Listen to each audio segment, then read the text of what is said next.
नमस्कार विद्यार्थी मित्रांनो. Class 10 mathematics paper first chapter 3 arithmetic प्रोग्रेशनला आज आपण सुरुवात करतो आहोत. पहिल्यांदा अर्थमॅटिक प्रोग्रेशन म्हणजे काय नीट समजून घेऊ. Arithmetic progression in the given sequence if the difference between the two consecutive म्हणजे क्रमागत terms that is tn+1 minus tn ही पुढची टर्म, तर ही त्याच्यातून सबट्रॅक्ट केली मागची टर्म, या टर्मच्या मागची टर्म दुसरी नव्हे, इज कॉन्स्टंट. आणि ही सबट्रॅक्शन, हा डिफरन्स जर कॉन्स्टंट येत असेल, स्थिर येत असेल, then the sequence is called an arithmetic progression AP, and common difference D is denoted by tn+1 minus tn. म्हणजे कोणतीही टर्म वजा त्याच्या मागची टर्म, आणि तीही क्रमवार मागची टर्म असली पाहिजे. याच्या मागची कोणतीही टर्म नाही चालत, क्रमवार असली पाहिजे, लगेच इमिजिएट याच्या मागची टर्म पाहिजे. That is common difference. मित्रांनो, आज आपण प्रॅक्टिस सेट 3.1ला सुरुवात करतो आहोत. त्यामधला हा पहिला जो एक्झाम्पल आहे, त्यामध्ये असं सांगितलं, which of the following sequences are AP. खाली दिलेले सिक्वेन्स जे तुम्हाला केले त्याच्यातली कोणती सिक्वेन्स AP आहे, आणि समजा असेल ती, तर फाइंड द कॉमन डिफरन्स. पहिली सिक्वेन्स तुला दिली 2 4 6 8 डॅश डॅश डॅश. तुला सिक्वेन्स कळते, एक मालिका असते अंकांची जी कंटिन्यू पुढे चालते, that is sequence. He sequence AP आहे का, असेल तर कॉमन डिफरन्स आम्हाला बघायचा आहे. कसं शोधतो आपण? इन दिस सिक्वेन्स, ही जी सिक्वेन्स तुला दिली त्यातली ही आहे पहिली टर्म, जी आपण T1, T म्हणजे टर्म, 1 म्हणजे पहिली टर्म न डिनोट करणार, ती आहे 2. T2 सेकंड टर्म 4 आहे, हे बघ. T3 third term 6 and T4 8. आम्हाला जी सिक्वेन्स दिली इथपर्यंत त्यातली ही T1 T2 T3 आपण लिहिल्यानंतर आपण नेहमी कॉन्झिक्युटिव्ह टर्मची वजाबाकी करायची, म्हणजे डिफरन्स काढायचा. कसा? तर T2 मायनस T1 ही पहिली जोडी, हा T1 हा T2, या क्रमवार संख्यांची आपण वजाबाकी करू. कशी करणार? पुढची टर्म वजा मागची टर्म, म्हणजे T2 मायनस T1. T2 किती आहे? 4. T1 किती आहे? 2. वरच लिहिलं ना आपण, म्हणजे यांची वजाबाकी किती येते? 2. म्हणजे T2 मायनस T1 हा जो डिफरन्स आहे तो 2 येतो.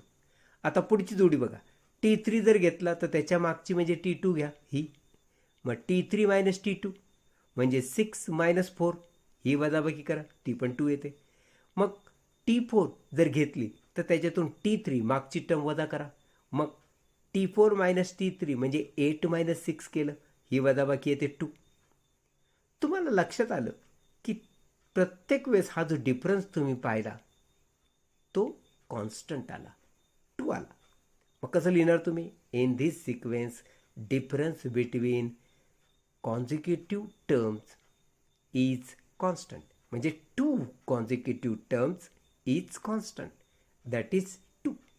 प्रत्येक वेळेस 2 टर्मची वजाबाकी डिफरन्स 2 येत गेला, म्हणजे कॉन्स्टंट आला. म्हणून तुम्ही म्हणणार given sequence is an AP, आणि म्हणून ही सिक्वेन्स AP आहे. मग त्याचा कॉमन डिफरन्स D ने डिनोट करतात, आणि तो जो डिफरन्स आला तो लिहायचा. So D is equal to 2. Second example बघा, 2 5/2 3 7/3.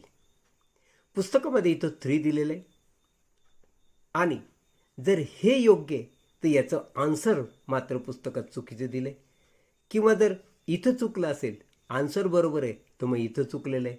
आपण जे काही आहे दोन्हीही पद्धतीने ह्याला सोडवलेलं आहे. पहिल्यांदा पुस्तकामध्ये जे उदाहरण दिलं ते असं होतं, इथं 3 होतं, हे लक्षात ठेवा. म्हणजे in this sequence T1 first term is 2, second term is 5/2, third term is 3 and fourth term is 7/3.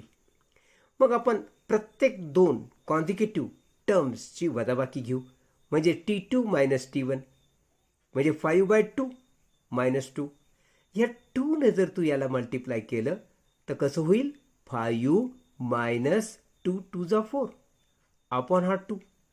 म्हणजे 5 मायनस 4 1 येणार अपॉन 2. सो 1/2 हा फरक येतो.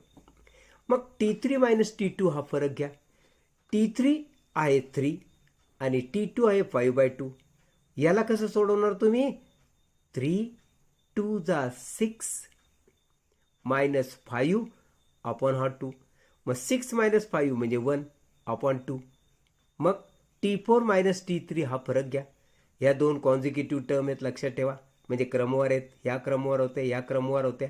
मग T4 मायनस T3 म्हणजे 7/3 ही T4 आहे. त्याच्यातून T3 वजा केली म्हणजे 3 वजा केली. कसं लिहिणार तू? हा 7 जसाच्या तसं लिहिशील आणि 3 3 जा 9 अपॉन हा 3. मग 9 मायनस 7 दॅट इज 2. मोठ्या संख्येचं चिन्ह वजा 2 अपॉन हा 3. तुमच्या लक्षात आलं का? इथं डिफरन्स येतो 1/2, इथं डिफरन्स येतो 1/2, पण इथं येतोय मायनस 2/3. म्हणजे प्रत्येक वेळेस डिफरन्स कॉन्स्टंट नाही आहे. मग तसं लिहा. Here difference between 2 consecutive terms is not constant. Therefore given sequence is not an AP. जर ती AP नाही आहे तर कॉमन डिफरन्स लिहायचं कारण नाही. कॉमन याचा अर्थ सगळीकडे सारखा येणारा कॉमन, तो कॉन्स्टंट. पण इथं सारखा येत नाही म्हणून कॉमन डिफरन्स काढायची गरज नाही, कारण ती AP नाही. आता हा एक वे की जर हे उदाहरण बरोबर असेल तर त्याचं उत्तर पुस्तकात दिलेलं ते चुकतंय. चुकून ते लिहिलं गेलंय की ती AP आहे, प्रत्यक्षात ती AP नाही. आता समजा उत्तर बरोबर आहे तर मग प्रॉब्लेम चुकलेला आहे. मग प्रॉब्लेम आपण या ठिकाणी 3च्या जागी जर 2 घेतला तर पुस्तकाप्रमाणे उत्तर येईल, हे लक्षात ठेवा. मग तोच दिलेला प्रॉब्लेम 2 5/2 3 आणि 7/2 असा जर आपण घेतला तर काय होतं? In this sequence T1 is 2, T2 is 5/2, T3 is 3 आणि T4 इज 7/2. आता आपण काय करू की T2 मायनस T1 काढू. म्हणजे 5/2 मायनस 2 काढू. हे कसं सोडवतात आपण माहिती आहे ना? हा 5 लिहून टाका. 2 2 जा 4 लिहा अपॉन हा 2. मग 5 मायनस 4 म्हणजे 1 अपॉन 2. मग T3 मायनस T2 घ्या. T3 आहे 3, T2 आहे 5/2. याला सोडवा. 3 2 जा 6 हा मायनस 5 अपॉन हा 2. मग 6 मायनस 5 दॅट इज 1 अपॉन 2. इथं फरक येतो 1/2. T4 मायनस T3 घ्या. T4 आहे 7/2 मायनस T3 आहे 3. याला कसं सोडवणार? हा 7 इथे लिहिणार आणि 3 2 जा 6. मग 7 मायनस 6 म्हणजे 1 अपॉन 2. आता तुमच्या असं लक्षात येतं की प्रत्येक वेळेस difference between 2 consecutive term is constant. 1/2 1/2 1/2. आणि जर डिफरन्स कॉन्स्टंट येतो तर you can say given sequence is an AP. मग कॉमन डिफरन्स काय लिहिशील? D इज इक्वल टू हा कॉमन डिफरन्स 1/2.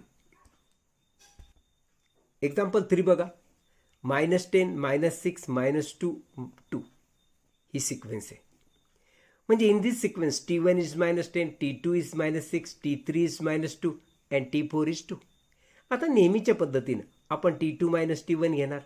म्हणजे -6 हे T2 आहे मायनस T1 आहे -10 म्हणून ते कंसात घेतलं. आणि जर याला सोडवलं तर मायनस मायनस प्लस होणार. म्हणजे 10 मायनस 6 म्हणजे 4 येणार. त्याचप्रमाणे T3 मायनस T2, T3 आहे -2 मायनस T2 आहे -6 म्हणजे हे मायनस मायनस होणार प्लस. 6 minus 2 that is 4. त्याचप्रमाणे T4 मायनस T3, T4 आहे 2, T3 आहे -2 minus minus become plus. So 2 plus 2 that is 4. म्हणजे in this sequence difference between 2 consecutive term is constant that is D is equal to 4. हा constant येतो. Therefore given sequence is an AP आणि common difference D is equal to 4. चौथा 0.3, 0.33, 0.333 dash dash dash. म्हणजे in this sequence T1 किती आहे 0.3, T2 किती आहे 0.33, T3 किती आहे 0.333. मग T2 मायनस T1 जर घेतला म्हणजे 0.33 मायनस 0.3 हे सबट्रॅक्शन येतं 0.3.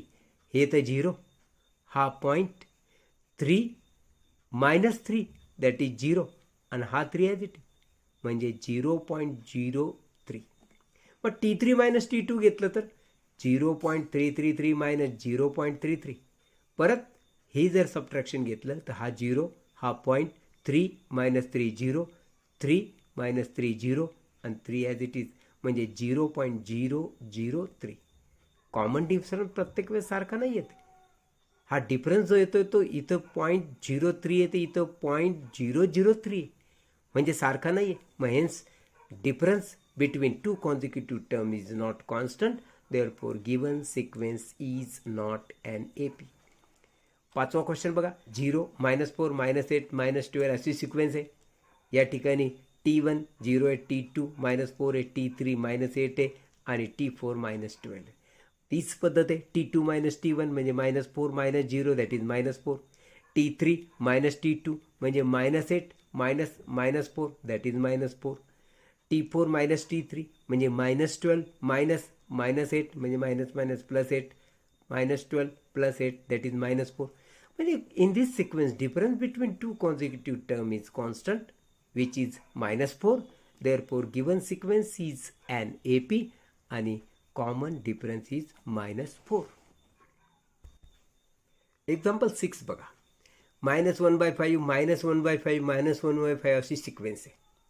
मग in this sequence T1 -1/5, T2 -1/5, T3 पण -1/5. मग T2 मायनस T1 घेतली म्हणजे -1/5 मायनस -1/5. हे मायनस मायनस प्लस झालं तर -1/5 प्लस 1/5 म्हणजे 0.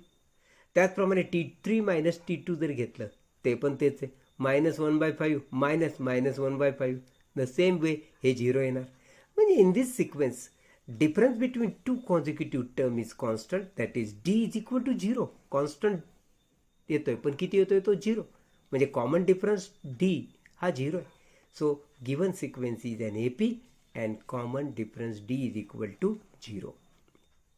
7th एक्झाम्पल असं आहे. 3 plus √2, 3 plus 2 √2, 3 plus 3 √2 dash dash. ही T1, ही T2, ही T3, ही T4 असं डिनोट करा. मग T2 मायनस T1 घ्या म्हणजे T2 आहे 3 प्लस √2 आणि T1 आहे 3. हा प्लस 3 मायनस 3 कट म्हणजे √2 उरणार फक्त. T3 मायनस T2 घ्या. T3 आहे 3 प्लस 2 √2 मायनस कंसात घ्या 3 प्लस √2. आता हा कंस जर सोडवलं तर हा 3 मायनस होणार, हा 2 पण मायनस होणार, हा √2 सुद्धा मायनस होणार. म्हणजे +3 -3 तर गेले. 2√2 मधून √2 गेला म्हणजे खाली उरले फक्त √2.